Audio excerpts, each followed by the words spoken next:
بالله من الشيطان الرجيم بسم الله الرحمن الرحيم ولو أنهم إذ ظلموا أنفسهم فاستغفروا الله واستغفر لهم الرسول لوجدوا الله توابا رحيما. وقال النبي صلى الله عليه وسلم ومن زارني فقد وجبت له شفاعتي أو كما قال عليه الصلاة والسلام. میرے ایمانی بھائیو، اللہ رب العزت نے مجھے اور آپ کو ایک عظیم نسبت پر جمع فرمایا ہے. آپ نے ابھی حج اور عمرہ کے تعلق سے مفتی صاحب سے مکمل اور مدلل گفتگو سنی ہے. اصل یہ ہے کہ اللہ رب العزت نے ہمیں موقع دیا ہے، بہت بڑی نعمت ہے، اور اس پر گفتگو کرنے کے لیے بہت بڑے عالم کی ضرورت ہوتی ہے، تجربہ کار بھی ہو اور علم کا رکھنے والا بھی ہو. اللہ رب العزت مجھ جیسے عاجز بندے کو، مجھ جیسے نااہل اور حقیر بندے کو بھی صحیح معنوں میں صحیح گفتگو کرنے کی توفیق نصیب فرمائے. مجھے جو موضوع دیا گیا ہے وہ زیارت مدینہ، حضور اکرم صلی اللہ علیہ وسلم کا شہر ہے، اور یہ وہ شہر ہے کہ جس کے بارے میں ابھی آپ نے سنا حرم کعبہ ہے نا، اس کے بالمقابل اللہ رب العزت نے اللہ کے نبی صلی اللہ علیہ وسلم کے حوالے سے یہ فرمایا کہ حرم نبی ہے. یہاں پر بھی شکار کرنا جس طرح کعبے کے اندر منع ہے، اسی طرح مسجد نبوی کے ایریا اور اس مدینہ کے یثرب کے شہر کے اندر بھی شکار کرنا منع ہے. اگر وہ حقیقی حکم ہے لیکن یہ حکمی ہے. یہاں بھی مستحب ہے شکار نہ کیا جائے، یہاں بھی مستحب ہے کہ زور سے اللہ کے نبی صلی اللہ علیہ وسلم کے روضہ اطہر کے سامنے آواز نہ دی جائے، کسی کو زور سے نہ بلایا جائے، اور فضول اور فحش کلامی سے بچا جائے. تو جس طرح اس کا ادب ہے حرم کعبہ کا، اسی طرح مسجد نبوی کا بھی ادب ہے، اور مدینہ کے شہر کا بھی ادب ہے. کیونکہ یہ اللہ رب العزت کے بعد اس شخصیت کا مقام ہے، اور اس شخصیت کا جو ہے گہوارہ ہے کہ جو اللہ رب العزت کے بعد کائنات کی سب سے مقدس شخصیت ہے.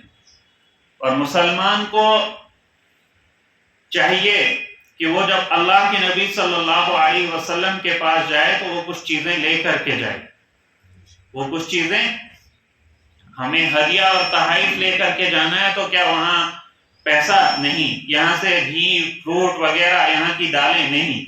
اللہ کے نبی صلی اللہ علیہ وسلم کے پاس جائے تو اپنے آپ کو اور اپنے دل کو زندہ کر کے جائیں، اپنے دماغ کو صاف کر کے جائیں کہ ہم ایسے مقام پر جا رہے ہیں، مجھے اللہ کے نبی صلی اللہ علیہ وسلم سے مخاطب ہونا ہے، مجھے ان راستوں پہ چلنا ہے جن پہ حضور اکرم صلی اللہ علیہ وسلم چلے، مجھے ان راستوں پہ چلنا ہے جن پر صحابہ کرام اللہ کے نبی صلی اللہ علیہ وسلم پر اپنی زندگیاں نشاور کر دیتے تھے.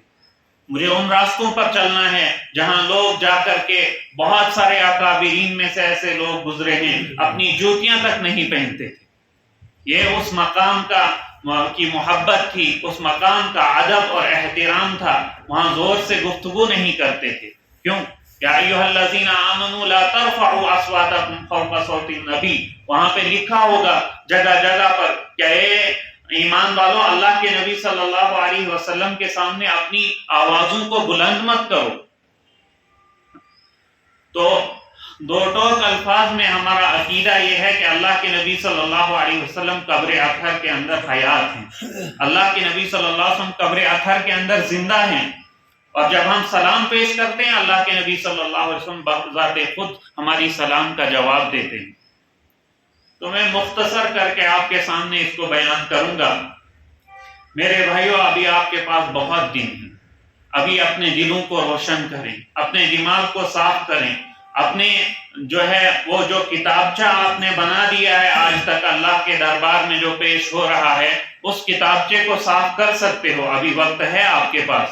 وہ کس طرح ہوگا کہ ابھی دن ہے، جس دن آپ کو جانا ہوگا اس دن یا آج سے ہی شروع کریں، اپنے آپ کا معمول بنائیں. یہ فضول دعوتوں میں جانا، ان میں آنا اس سے بہتر ہے.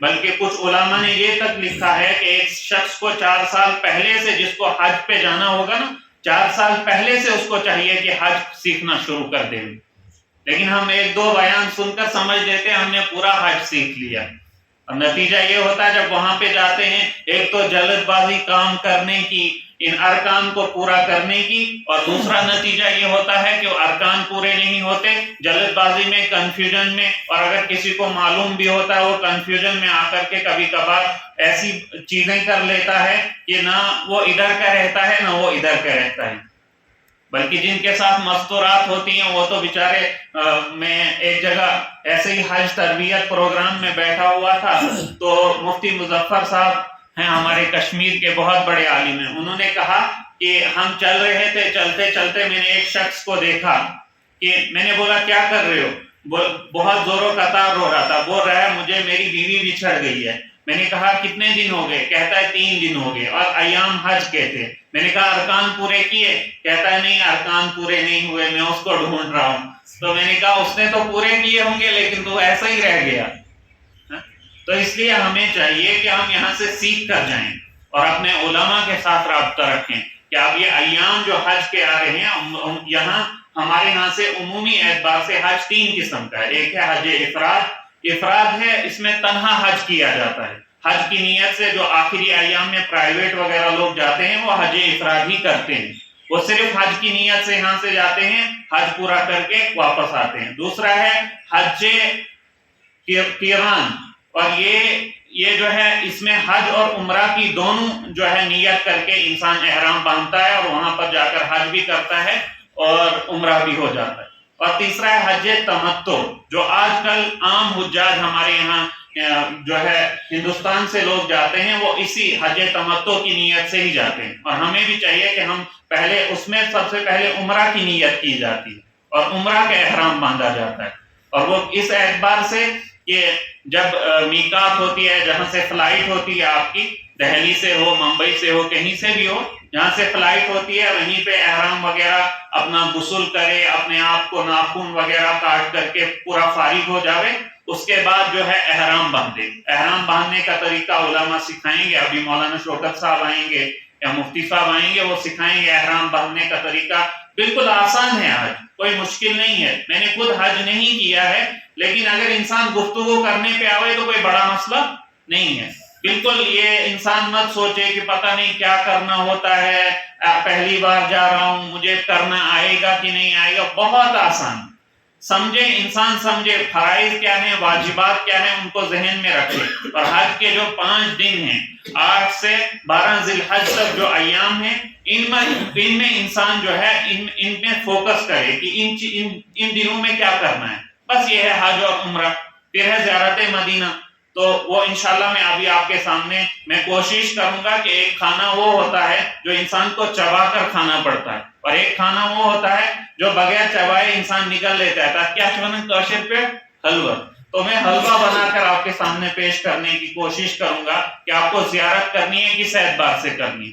میں اگر مجھے یہ موضوع دیا ہوتا تو میں گفتگو اس پر بھی کرتا کہ کس اعتبار سے آپ کو عمرہ کرنا ہے، حج کس اعتبار سے کرنا ہے، تو مجھے یہ موضوع دیا گیا ہے کہ اللہ کے نبی صلی اللہ علیہ وسلم کے شہر میں جانا ہے، وہاں کے کچھ تقدس ہیں، وہاں کے آداب ہیں، ان آداب کی رعایت کریں، تو یہاں سے نکلنے سے پہلے انسان روزانہ اپنا معمول بنا لے کہ ہمیں اللہ کے نبی صلی اللہ علیہ وسلم کا سامنا کرنا ہے، سب سے پہلے اپنی شکل صحیح کر لوں بھائی، کل قیامت کے دن جس کے سامنے اور یا ڈیڑھ چلو میں چھڑوں تو اب چھکاروں کہ ایسے حجز رہنے انشاءاللہ کے نبی صلی اللہ علیہ وسلم کی سنت ہے، انبیاء کی سنت ہے، میں لاگو نیت بلیٹا وہیں کسو نا یہ مسنی شذرنامی وزرنامی اس کو پالیں گے۔ آج کے بعد انسان مصمم ارادہ کرے اپنی گاڑی کو کاٹیں گے نہیں، کیونکہ ہم نے اس نبی کے سامنے جانا ہے جس نبی نے عمر بھر اس سنت کو پالا ہے، جس نبی کی یہ سنت ہے، تو اس کو کاٹیں گے نہیں۔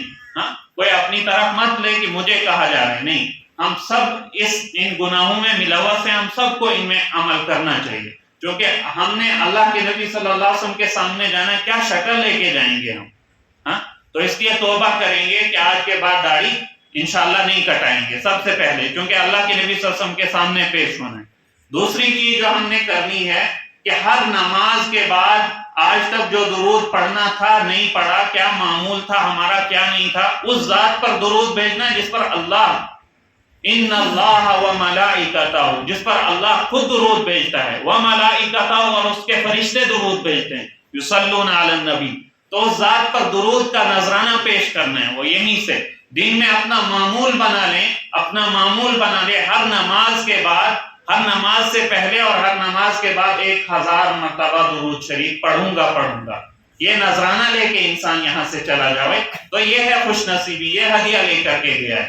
ورنہ نون چائس نیون ہے، ذرا چو آپ نون چائے کام کریں، ذرا چو کھنس چنس کمی کریں، یہ انسان کھنس چنس کمی کرے پت کر سو اعمال نہ کھیئی تو شریع، یہ ہے نا، اس لیے مناسب کیا کرنا ہے، کھانے پینے میں کمی کرنی ہے اور اعمال میں زیادتی کرنی، ٹھیک ہے۔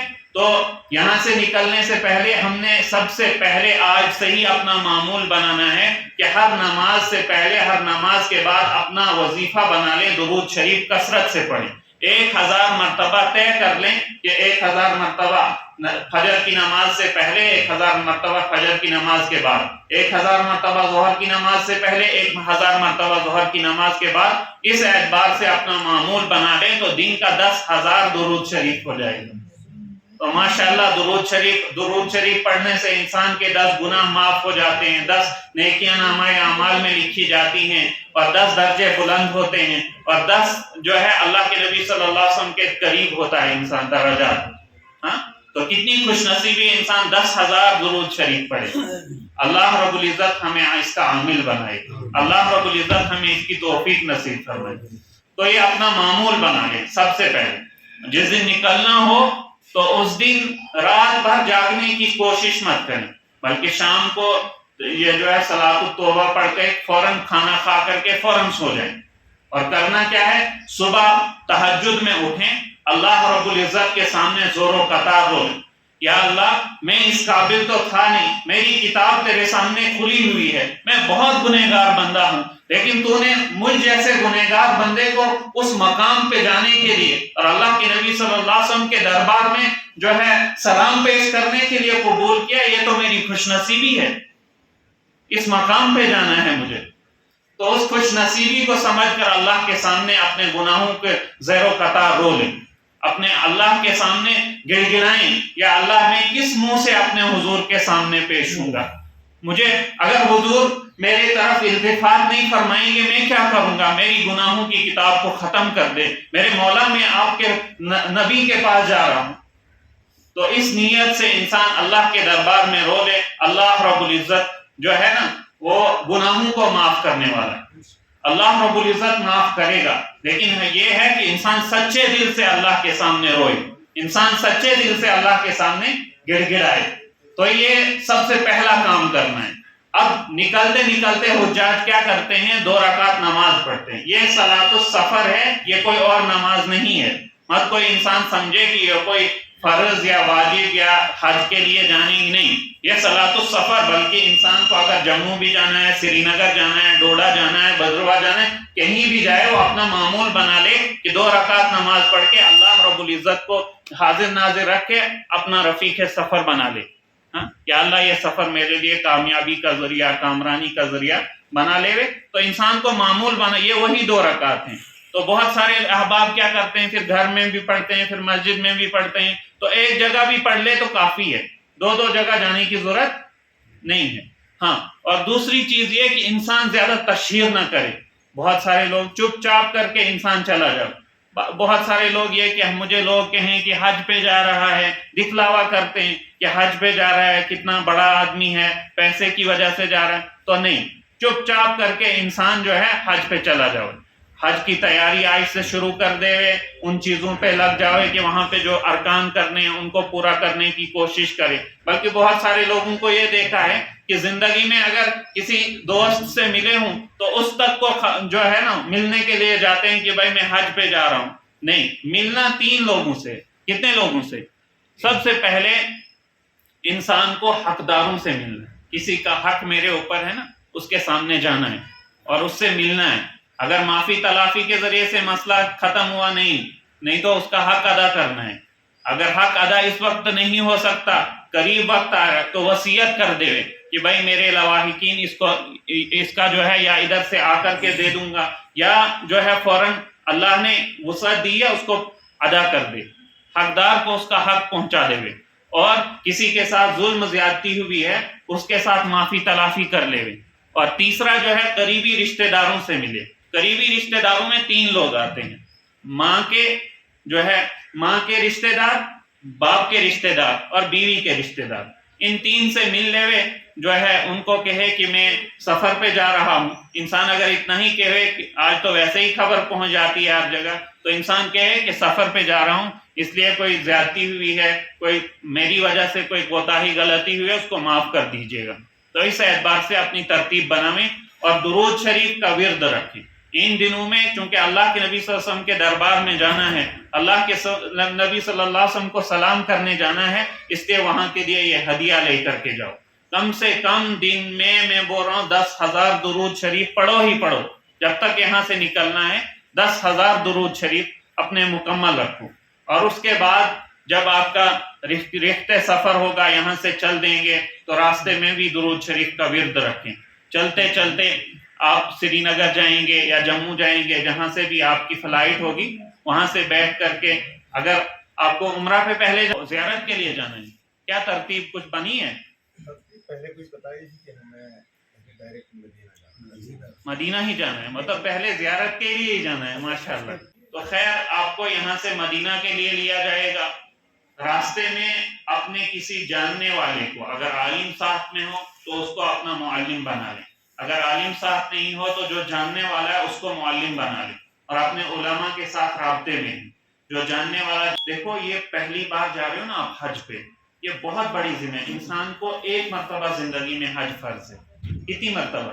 پہلی مرتبہ جو حج ہے وہ فرض ہے، اس میں کمی رہ گئی تو پھر کیا فائدہ؟ اس لیے انسان بعد میں کرتا رہے حج، وہ تو نوافل میں ہے، اصل تو پہلی مرتبہ جو حج کر رہا ہے۔ اس لیے بہت سارے لوگ عمرہ کا بھی طریقہ اپنا لیتے ہیں کہ عمرہ پہلے کریں گے پھر حج کریں گے، اس میں آسانی رہے گی، لیکن ان میں تھوڑا بہت فرق ہے، کیونکہ حج کے اندر جو فرائض یہ جو ہیں واجبات ہیں وہ عمرہ کے اندر نہیں ہیں، تو ان میں بڑا فرق ہے۔ اس لیے وہ انسان جو ہے نا سیکھ کر کے بلکہ کہ آگے مجھے کیا کرنا ہے، 8 کو کیا کرنا ہے، 9 کو کیا کرنا ہے، 10 کو کیا کرنا ہے، تو اس اعتبار سے اپنی ترتیب بنا لیں۔ تو یہاں سے چلیں گے تو اللہ رب العزت آپ کو صحیح سلامت اس بابرکت جو ہے سرزمین پر پہنچائے کہ جس پر جانے کے لیے ہزاروں انسان ترستے ہیں، جس پر جا کر کے لوگ اپنے گناہوں کی تلافی کراتے ہیں۔ حضرت عماد الدین شافی رحمۃ اللہ علیہ نے حضرت علی رضی اللہ تعالی عنہ سے کے حوالے سے ایک واقعہ لکھا ہے کہ ایک اعرابی آیا، حضرت علی رضی اللہ عنہ کے حوالے سے واقعہ لکھا ہے، ایک اعرابی آیا اللہ کے نبی صلی اللہ علیہ وسلم کے روزے پر اور زور و قطار رونے لگا، یا رسول اللہ صلی اللہ علیہ وسلم میں نے اپنی کمر کو ٹیڑھا کر دیا ہے گناہ کر کر کے، اگر آپ نے اللہ رب العزت سے میرے بارے میں سفارش نہیں کی اور مجھے معاف نہیں کرایا میں برباد ہو جاؤں گا۔ اور اسی حال میں روتے روتے روتے روتے بہت دیر گزر گئی اور وہیں لیٹ گیا اور اسی حال میں اس کا انتقال ہو گیا۔ تو ایسے ایسے لوگ وہاں پر اللہ رب العزت نے اس کو معاف فرما دیا۔ ایسے ایسے لوگ اللہ کے نبی صلی اللہ علیہ وسلم پر دربار پر جاتے ہیں اپنے گناہوں کو کی بخشش کے لیے، ہم بھی جائیں، اور جب وہاں پہ پہنچیں تو آپ کو ہوٹل میں جہاں بھی پہنچایا جائے گا، گاڑیاں ہوں گی وہ ہوٹلوں میں پہنچا دیں گی جس بھی اعتبار سے، تو آپ وہاں پر جا کر کے مدینہ میں جا کر کے، مکے سے بھی اگر آئیں گے تو مکے سے پوری تیاری کر کے آئیں کہ ہم نے مدینہ جانا ہے، تو انسان کپڑے نئے پہن لے، غسل کر لے، اور جو بھی چیزیں کرنے کی ہوں گی وہ کر لے، اور خوشبو بھی لگا لے، خوشبو بھی لگا لے، تو اللہ کے نبی صلی اللہ علیہ وسلم کے دربار پہ جانا ہے، اللہ کے نبی صلی اللہ علیہ وسلم کے روزے پہ جانا ہے، اللہ کے نبی صلی اللہ علیہ وسلم سے ملاقات کے لیے جانا ہے۔ تو اس اعتبار سے انسان چلے، جب یہاں پہ پہنچ جائیں، دیکھو یہ سرزمین اتنی مقدس ہے اور یہ زیارت اتنی مقدس ہے، اللہ کے نبی صلی اللہ علیہ وسلم نے کیا فرمایا؟ جس شخص نے حج کیا اور اس نے میری زیارت نہیں کی اس نے مجھ پر ظلم کیا۔ تو اجماع سے یہ پتہ چلتا ہے آج تک امت کے اندر جتنے لوگ گزرے ہیں انہوں نے حج کے ساتھ زیارت ضرور کی ہے. کیا حج کے ساتھ، اگرچہ زیارت حج کا حصہ نہیں ہے لیکن حج کے ساتھ زیارت ضرور کی ہے. بغیر زیارت کے کوئی بھی حاجی واپس نہیں آیا. تو اللہ کے نبی صلی اللہ علیہ وسلم نے کیا فرمایا؟ جس نے حج کیا اور میری زیارت کے لیے مدینے میں نہیں آیا اس نے مجھ پر ظلم کیا. ایک حدیث کے اندر اللہ کے نبی صلی اللہ علیہ وسلم نے فرمایا کہ جس نے میری زیارت کی مجھ پر واجب ہے کہ میں اس کی شفاعت کروں. مجھ پر واجب ہے کہ میں اس کی کتنی خوش نصیبی ہے.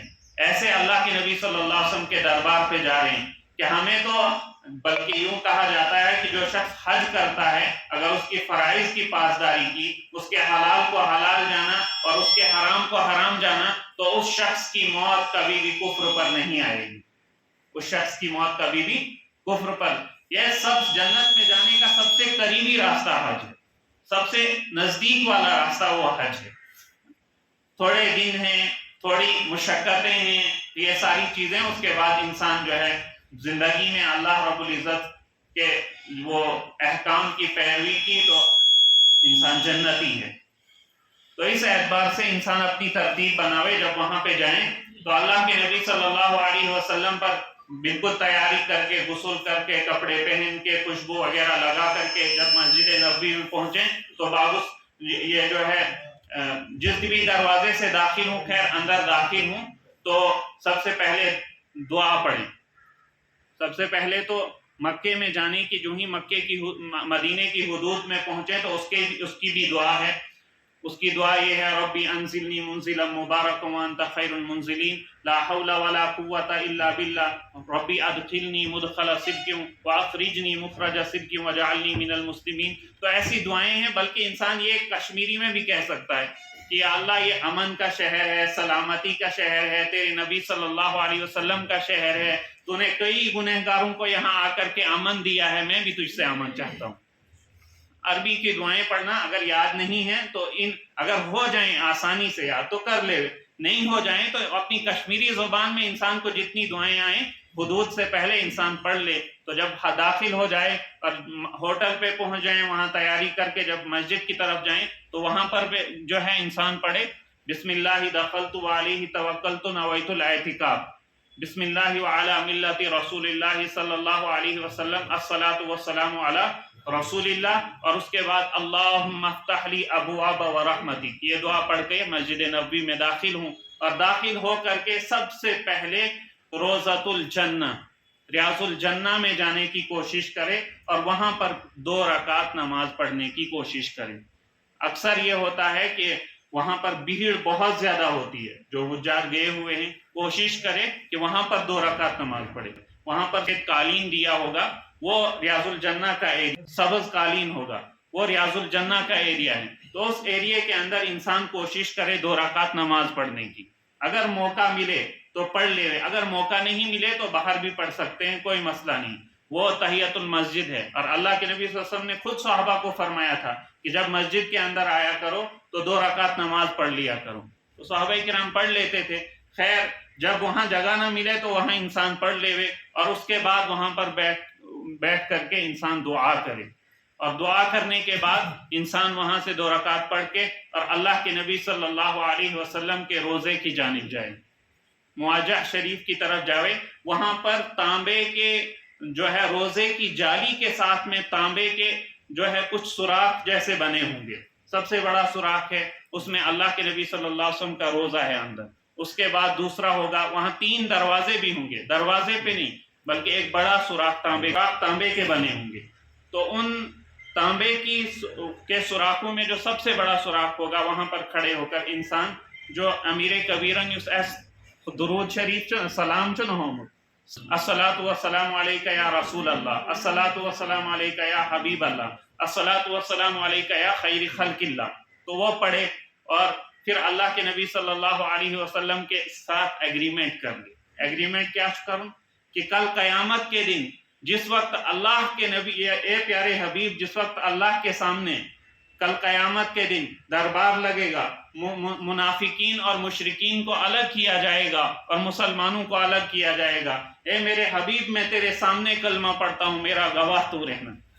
اور وہاں پر انسان کیا پڑھے؟ کلمہ شہادت، اشہد ان لا الہ الا اللہ وحدہ لا شریک لہ واشہد ان محمدا عبدہ ورسولہ. اے نبی صلی اللہ علیہ وسلم، کل قیامت کے دن شفاعت کرنے کے لیے تو اپنے امتیوں کو کی شفاعت کرے گا. میں تیرے سامنے آیا ہوں مسلمان ہو کر، تیرے سامنے توبہ کر کے آیا ہوں. اے میرے حبیب، میری شفاعت کل قیامت کے دن کرنا. تو اسی اعتبار سے انسان آگے بڑھے. آگے ابو بکر صدیق رضی اللہ تعالی عنہ کا کیا ہے، وہ بھی اسی تانبے کا، لیکن وہ تھوڑا چھوٹا سا ہوگا. وہاں پر بیٹھ کر کے جو ہے انسان حضرت ابو بکر صدیق، الصلاۃ والسلام علیک یا امیر المؤمنین ابی بکر الصدیق رضی اللہ تعالی عنہ. پھر دوسرا سورہ ساتھ میں ہوگا، وہاں پر الصلاۃ والسلام علیک یا امیر المؤمنین عمر بن الخطاب رضی اللہ عنہ. اسی اعتبار سے سلام پیش کرے اور پھر واپس آئے. جتنی دیر وہاں ہو سکے انسان کھڑے ہو کر کے بیٹھ کر کے دعائیں کرے. ٹھیک ہے، جو جتنی وہاں تو ویسے بھیڑ بہت ہوتی ہے، وہاں موقع نہیں مل سکتا ہے، لیکن جتنی دیر راتوں کو اگر انسان جاوے تو رات کو موقع مل سکتا ہے. تو اس کے لیے بڑا کام یہ کرنا پڑے گا، کھانا کم کرنا پڑے گا اور مسجد نبوی کے اندر ڈیرا لگانا پڑے گا. تو پھر جا کر کے وہاں موقع ملے گا. انسان جتنی دیر وہاں گزارے خوش نصیبی ہے اللہ کے نبی صلی اللہ علیہ وسلم کے روزے پر. تو بار بار جاویں مسجد نبوی کے اندر. اب جو ہے جب یہ سب سے فارغ ہو جاویں، دعائیں کریں، وہاں اللہ کے نبی صلی اللہ علیہ وسلم کے پاس بار بار جایا کریں، سلام پیش کیا کریں. جو ہے چونکہ ہمارا، میں نے پہلے کہہ دیا، ہمارا عقیدہ کیا ہے، اللہ کے نبی صلی اللہ علیہ وسلم قبر اطہر کے اندر زندہ ہیں اور اللہ کے نبی صلی اللہ علیہ وسلم اپنی قبر سے جواب بھی دیتے ہیں. کیا دیتے ہیں؟ جواب بھی دیتے ہیں. لیکن ہماری وہ وسعت نہیں ہے، ہمارے اندر وہ شعور نہیں ہے، وہ اعمال اس طرح کے ہمارے نہیں، ہم نہیں سن پاتے ہیں. ٹھیک ہے، لیکن دیتے ہیں. تو اللہ کے نبی صلی اللہ علیہ وسلم کو اپنا گواہ بنا لیں. اس کے بعد یہاں سے چلیں. تو جب یہاں سے چلے، نمازیں پڑھنے کی مسجد نبوی کے اندر فضیلت. اللہ کے نبی صلی اللہ علیہ وسلم نے فرمایا کہ جس شخص نے میری اس مسجد کے اندر یعنی مسجد نبوی کے اندر ایک نماز پڑھی، اس کو 1000 نمازوں کا ثواب دیا جائے گا. یہ بخاری شریف کے اندر 1000 نمازوں کا ثواب مسجد نبوی کے اندر. یہ بخاری شریف کے اندر روایت ہے. لیکن ایک روایت ابن ماجہ کے اندر ہے سوائے حرم کے. ایک روایت ابن ماجہ کے اندر ہے. اللہ کے نبی صلی اللہ علیہ وسلم نے فرمایا کہ جس نے میری اس مسجد کے اندر ایک نماز ادا کی، اس کو 50,000 نمازوں کا ثواب ہے. تو کتنی خوش نصیبی ہے، ایک نماز کا بدلہ 50,000. ہوٹلوں میں بغیر کسی وجہ کے انسان نماز نہ پڑھے. ہاں، مرد حضرات مسجد کے اندر نماز پڑھیں. عورتیں اگر ہوٹلوں کے اندر پڑھیں گی ان کے لیے بہتر ہے کہ وہ ہوٹلوں کے اندر ہی نماز پڑھیں، کیونکہ ان کو ساتھ ساتھ چلاؤ گے تو اس کا نتیجہ کبھی گم ہو جائیں گی، کبھی کیا ہوگا، نہ خود سے سکون سے چلو گے، کبھی نقصان ہوگا. اس لیے کوشش کیا کرے انسان کہ خود مرد حضرات مسجد نبوی کے اندر ڈیرا ڈال کے نماز پڑھنے کی کوشش کریں اور اللہ کے نبی صلی اللہ علیہ وسلم کے دربار میں بار بار جانے کو اپنے آپ کو خوش نصیبی سمجھیں. وہاں جتنی دیر نمازیں ہو سکیں. بلکہ اللہ کے نبی صلی اللہ علیہ وسلم کی ایک اور حدیث ہے. اللہ کے نبی صلی اللہ علیہ وسلم نے فرمایا کہ جس شخص نے 40 نمازیں مسجد نبوی کے اندر پڑھی، جس شخص نے 40 نمازیں مسجد نبوی کے اندر پڑھی، اس کو اللہ رب العزت 3 پروانے عطا کرتا ہے. کتنے پروانے؟ 3. ایک تو منافق نہیں مرے گا، دوسرا اللہ کا عذاب نازل نہیں ہوگا، اور تیسرا جہنم سے بری ہوگا. ٹھیک ہے، تو اس اعتبار سے وہاں پر 40 نمازیں پڑھنے کی انسان کوشش کرے. اور یہاں سے جب یہ ساری چیزیں، پھر اس کے علاوہ کچھ زیارتیں ہیں وہاں پر. سب سے پہلی زیارت ہے کہ وہاں جنت البقیع ہے. کیا ہے؟ جنت البقیع ایک قبرستان ہے جس میں 10,000 کے قریب صحابہ مدفون ہیں. تو وہاں پر انسان جائے. وہاں پر کتنے بڑے بڑے حضرت عثمان غنی خلیفۃ الرسول ثانی عثمان غنی رضی اللہ عنہ مدفون ہیں. اور اللہ کے نبی صلی اللہ علیہ وسلم نے فرمایا بقیع کے جو ہے بقیع کا سردار، جنت البقیع کا سردار حضرت عثمان ہے. تو جب بھی وہاں پر جائیں حضرت عثمان کی جو ہے قبر اطہر پہ ضرور جائیں. وہاں پر انسان جتنا ہو سکے قرآن کریم پڑھ کر، وہاں پر قرآن کریم پڑھ کر اس کو انسان جو ہے ان کو وہ پہنچائے. احصال ثواب کرے۔ اس کے بعد وہاں حضرت فاطمہ بھی ہیں، آپ کے اہل بیت میں سے بہت سارے حضرت یہ ہے حضرت خدیجۃ الکبریٰ بھی غالباً یہیں پہ ہیں۔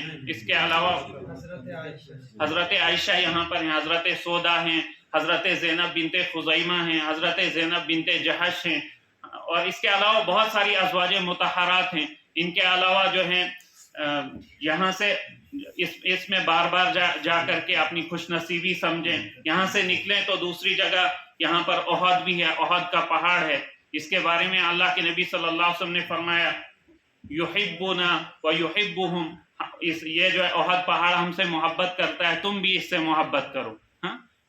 یہ ہم سے محبت کرتا ہے اور ہم اس سے محبت کرتے ہیں۔ تو اسی احد پہاڑ کے بغل میں یہاں پر غزوہ احد بھی ہوئی ہے، وہاں پر وہ قبرستان بھی ہے، وہاں پر سید الشہداء حضرت حمزہ رضی اللہ عنہ حضور صلی اللہ علیہ وسلم کے چاچا، وہ مدفون ہیں۔ تو اس اعتبار سے انسان وہاں پر جا کر کے بھی ان کے لیے بھی قرآن جتنا ہو سکے پڑھے، اپنا معمول بنا لیں، تلاوت کا معمول بھی بنا لیں، تو وہاں پر جا کر کے ان کو بھی جو ہے پیش کریں۔ اس کے بعد جو ہے مسجد قباء جو ہے ایک مسجد ہے، اس کے اندر جا کر کے انسان جو ہے 2 رکعت پڑھے۔ اللہ کے نبی صلی اللہ علیہ وسلم نے فرمایا جس شخص نے اس مسجد قباء کے اندر 2 رکعت نماز پڑھی اس کو عمرہ کا ثواب ملے گا، اتنا ثواب ملے گا گویا کہ مقبول عمرے کا ثواب ملے گا۔ اس کے علاوہ مسجد قبلتین، یہ مسجد وہ ہے کہ اس میں 2 محراب بنے ہوئے ہیں، ایک محراب ایک دائیں جانب ہے، ایک بائیں جانب ہے۔ تو یہاں پر اللہ کے نبی صلی اللہ علیہ وسلم نے جو ہے نماز پڑھی ہے،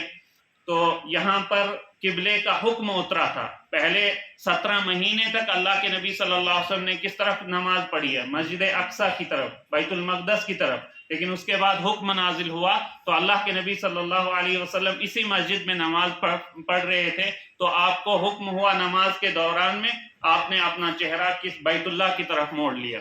تو یہاں پر بھی جا کر کے انسان 2 رکعت نماز پڑھے۔ اس کے بعد یہاں سے اللہ کے نبی صلی اللہ علیہ وسلم چلے ہیں تو مسجد جمعہ ایک جگہ ہے، مسجد جمعہ، وہاں پر جا کر کے انسان 2 رکعت نماز پڑھ لے، نصیب ہو جاوے وہاں پر جا کر کے نماز پڑھے۔ تو اس کے علاوہ بھی بہت سارے مقامات ہیں جو بھی گائیڈ رہبر حضرات آپ کے ساتھ ہوں گے۔ وقت بہت کم ہے، اللہ پاک مجھے بھی اور آپ کو بھی، اور جب یہاں سے واپسی ہو تو انسان کو ایسا غم بھی ہو اور وہ خوشی بھی ہو۔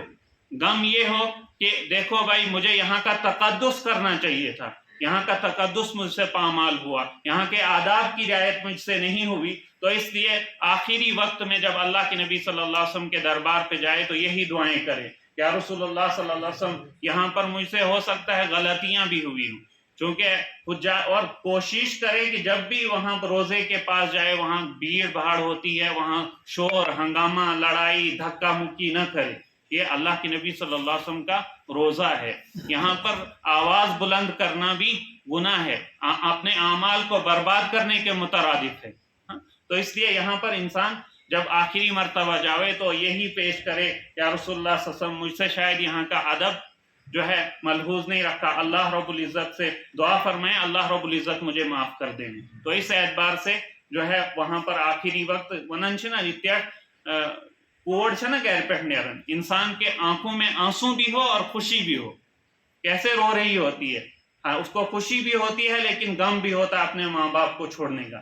اسی اعتبار سے ہمیں بھی غم ہو کہ ہم اللہ کے نبی صلی اللہ علیہ وسلم کو چھوڑ کے جا رہے ہیں، اور خوشی یہ ہو کہ یہ جو ہے مجھے اللہ رب العزت نے یہاں کی زیارت نصیب فرمائی، مجھے اللہ کے نبی صلی اللہ علیہ وسلم کے پاس آنے کا موقع ملا۔